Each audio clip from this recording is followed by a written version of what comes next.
Are you thinking about refinancing your home to take out some equity? Well, here are some questions you need to ask yourself before you make the final decision. Stay tuned.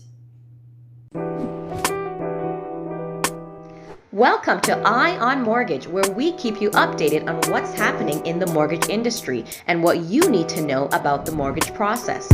Are you a first-time home buyer? Looking to refinance? Interested in a private mortgage? Perhaps you want to know more about purchasing a new build or the reverse mortgage product. Whatever your interest, stay tuned to Eye on Mortgage.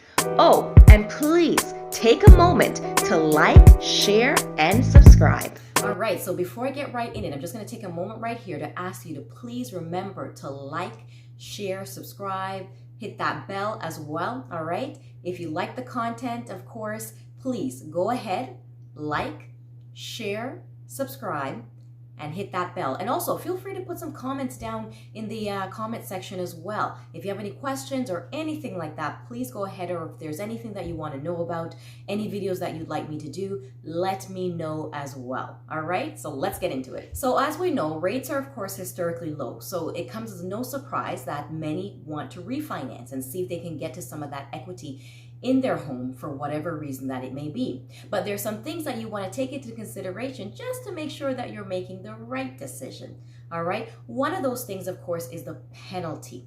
Now, you want to make sure that you contact your bank and find out what that penalty would be if you decide to break that mortgage today, because that could very well be the make or break. If the penalty is quite a hefty one, then of course that might change your mind a bit. We want to make sure that we understand, of course, what that penalty is going to be, just to ensure that you are, of course, as I said, making the right decision. Now, depending on where you are in your mortgage term, that's going to determine how much that penalty is going to be. If you're very early out, if you just went into a 5-year fixed rate a year ago, likely that penalty is going to be quite high, versus if you're 3 years in, 4 years in, or almost completed your term, right? The further in your term that you are is the less that penalty is going to be. But once again, contact your current mortgage provider and find out, if I were to break that term today, what would my penalty be? Number 2, is there a general rule of thumb that you need to consider before you refinance? And yes, there is. Generally, you want to make sure that the new interest rate that you're going into is at least 1 to 2% lower than the current rate that you are in. All right, that's where you're going to really see the difference. So once again, typically what you want to look for is that the new rate that you're going into is going to be 1 to 2% lower than the current rate that you're in. Number 3, can refinancing your home allow you to save a significant amount of money? The answer to that is yes. Now, of course, there are a few moving parts to this, but you have to make sure that you run those numbers. That's something, of course, that you can go over with your mortgage broker, but you want to make sure that you run those numbers to ensure that it's going to make sense at the end of the day. Individuals have saved thousands of dollars over the course of their mortgage simply by making that decision to refinance, but you have to make sure that the numbers make sense. Number 4, how to calculate the break-even point. Now, this is important, of course, because you want to find out when you will meet that break-even point.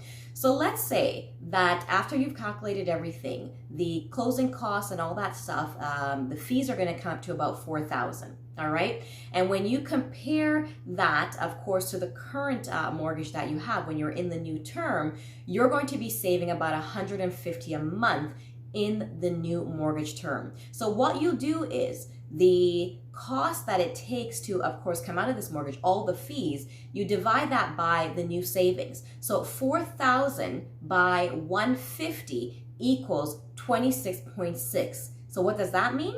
That means it's going to take you about 2 years and 2 months for you to meet the break-even point based on what the fees are and what the current savings are going to be in the new mortgage. That is how you calculate your break-even point. All right, and so just to wrap it up, I've jotted down some things to think about overall, all right? So when does it make sense? It makes sense, of course, when rates are down. All right, that goes without saying. Of course, if rates are down 100%, if you're able to go ahead and refinance, you can definitely go ahead and look into it. once again, we consider, of course, the rule of thumb in terms of, 1 to 2% lower. That's when it actually, makes a whole lot more sense, when the current rate that the new rate will actually be 1 to 2% lower than the current rate that you are in. All right. Credit has improved. All right. Now, of course, you may want to refinance, but of course you want to make sure that your credit has improved, or you're sustaining some sort of good credit to make sure that you're going to get the best rates that are out there. That's of course going to give you the lowest monthly mortgage payment. So that's important as well. All right. If you want a shorter term, all right, that may be another reason that you want to refinance. You want a shorter term. So that's something to consider as well. And if the home value of the property has increased. All right, of course, if the home value has increased, you have access to more equity in the home, and you want to be able to have access to that. So that's another reason why. Now, let's see when it doesn't make sense, when the penalty, of course, is too high. Once again, you want to make sure that that penalty makes sense, because that could be the make or break. So that would be something that it may not make sense. All right, if you're going to be moving soon. Okay, if you're going to be moving soon, you may want to reconsider that, because that may involve, of course, you breaking that term, and you may move before you make the break-even point. All right, so you want to take that into consideration. If you have a home equity line of credit, keep in mind that you will have to pay out that home equity line of credit if you're going to be refinancing and, of course, moving to a new lender. All right, so if your home equity line of credit is quite high, 60, 90,000, or more than that, then that might be something that may deter you, of course, from refinancing, because you're going to have to pay that out.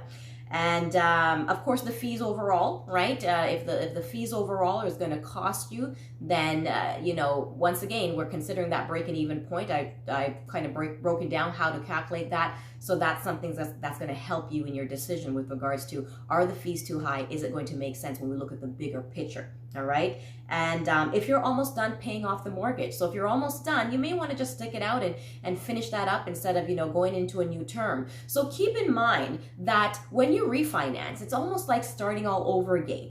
So let's say you went into a 5-year fixed term, all right, and you've completed that 5-year. All right, but the amortization that you went into was a 30-year amortization. So you've completed 5 years of that. Okay, so that leaves you with now 25 years to pay off that mortgage.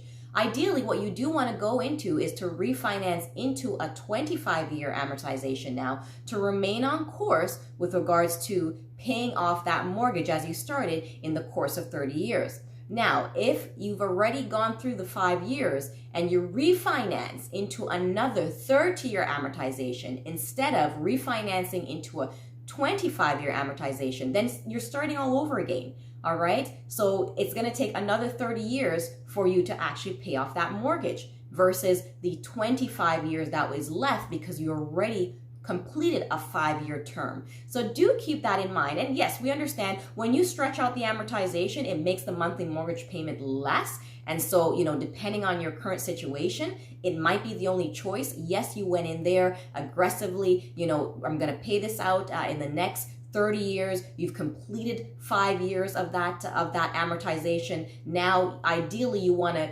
refinance into a 25-year to remain on course, but something has happened financially and you have no choice but to refinance into another 30 years. It happens. It does happen.